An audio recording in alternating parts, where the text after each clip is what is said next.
The Inspector General stated that the complaint raised an urgent concern, a legally defined term under Whistleblower Protection Act that has been discussed at length in our letters to the committee on September 16 and 17.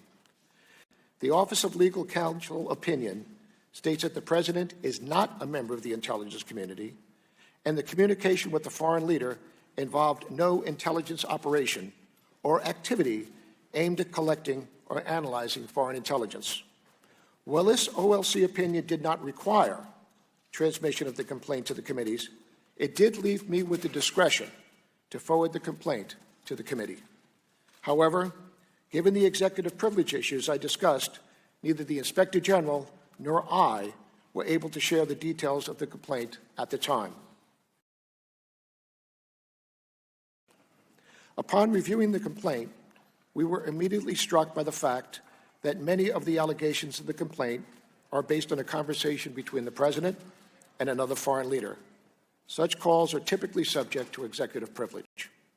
As a result, we consulted with the White House counsel's office, and we were advised that much of the information in the complaint was, in fact, subject to executive privilege, a privilege that I do not have the authority to waive.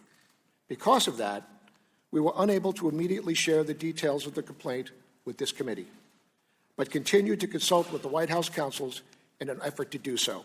The President released the transcripts of the call in question, and therefore, we are now able to disclose the details of both complaint and the Inspector General's letter transmitting to us.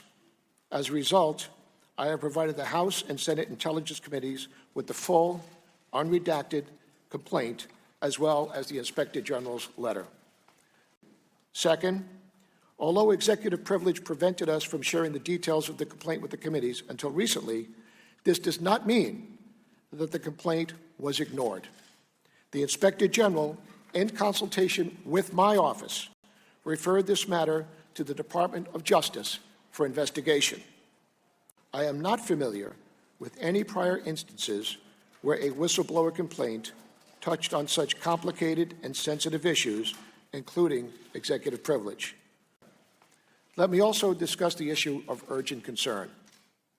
When transmitting a complaint to me, the Inspector General took the legal position that because the complaint alleges matters of urgent concern, and because he found the allegations to be credible, I was required under the Intelligence Community Whistleblower Protection Act to forward the complaint to our oversight committees within 7 days of receiving it. As we have previously explained in our letters, urgent concern is a statutorily defined term. To be an urgent concern, the allegations must, in addition to being classified, assert a flagrant, serious problem, abuse, or violation of law, and relate to the funding, administration, or operation of an intelligence activity within the responsibility of the Director of National Intelligence. This complaint concerns conduct by someone outside the intelligence community unrelated to funding, administration, or operation of an intelligence activity under my supervision. Because the allegation on the face did not appear to fall in the statutory framework, my office consulted with the United States Department of Justice Office of Legal Counsel and we included the Inspector General in those consultations. The Inspector General stated that the complaint raised an urgent concern, a legally defined term under Whistleblower Protection Act that has been discussed at length in our letters to the committee on September 16 and 17. Now, this matter would not have come to the attention of our committee or the nation's attention without the courage of a single person, the whistleblower. As you know, Director McGuire, more so than perhaps any other area of government since we deal with classified information, the Intelligence Committee is dependent on whistleblowers to reveal wrongdoing when it occurs, when the agencies do not self-report, because outside parties are not allowed to scrutinize your work and to guide us. If that system is allowed to break down, as it did here, if whistleblowers come to understand that they will not be protected, one of two things happen.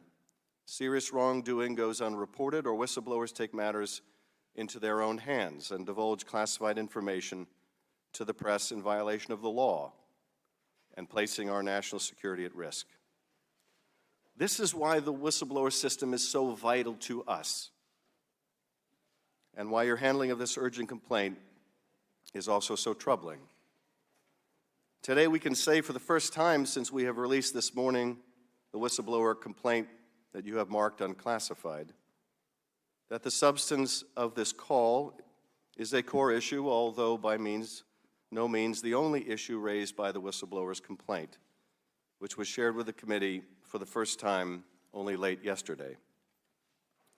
By law, the whistleblower complaint, which brought this gross misconduct to light, should have been presented to this committee weeks ago, and by you, Mr. Director, under the clear letter of the law. And yet it wasn't. Director McGuire, I was very pleased when you were named acting director. If Sue Gordon was not going to remain, I was grateful that a man of your superb military background was chosen. A Navy SEAL for 36 years and director of the National Counterterrorism Center since December 2018. Your credentials are impressive. And in the limited interactions that we have had since you became director of NCTC, you have struck me as a good and decent man, which makes your actions over the last month all the more bewildering. Why you chose not to provide the complaint to this committee as required by law. Why you chose to seek a second opinion on whether shall really means shall under the statute. Why you chose to go to a department led by a man, Bill Barr, who himself is implicated in the complaint and believes that he exists to serve the interest of the president, not the office itself, mind you, or the public interest, but the interest of the person of Donald Trump. Why you chose to allow the subject of the complaint to play a role in deciding whether Congress would ever see the complaint. Why you stood silent when an intelligence professional under your care and protection was ridiculed by the president, was accused of potentially betraying his or her country, when that whistleblower, by their very act of coming forward, has shown more dedication to country, more of an understanding of the president's oath of office than the president himself. The whistleblower complaint involved the allegation of that. It is not for me and the intelligence community to decide how the president conducts his foreign policy or his interaction with leaders of other countries, sir. Well, I'm not asking you to opine on how the president conducts foreign policy. I'm asking you whether, as the statute requires, this complaint involved serious wrongdoing, in this case by the President of the United States, an allegation of serious wrongdoing by the President of the United States. Is that not the subject of this complaint? Yes, that is the subject of the allegation of the complaint. And two things, Mr. Chairman. And let me ask you about that. The Inspector General found that serious allegation of misconduct by the President credible. Did you also find that credible? I did not criticize the Inspector General's decision on whether or not it was credible.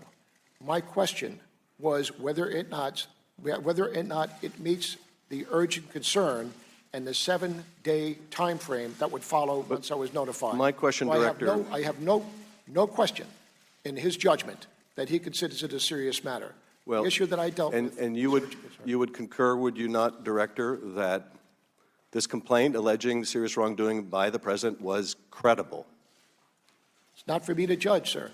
It is for you to judge, apparently. I mean, I agree it's not for you to judge. You shall provide it to Congress. But indeed, you did judge whether this complaint should be provided to Congress.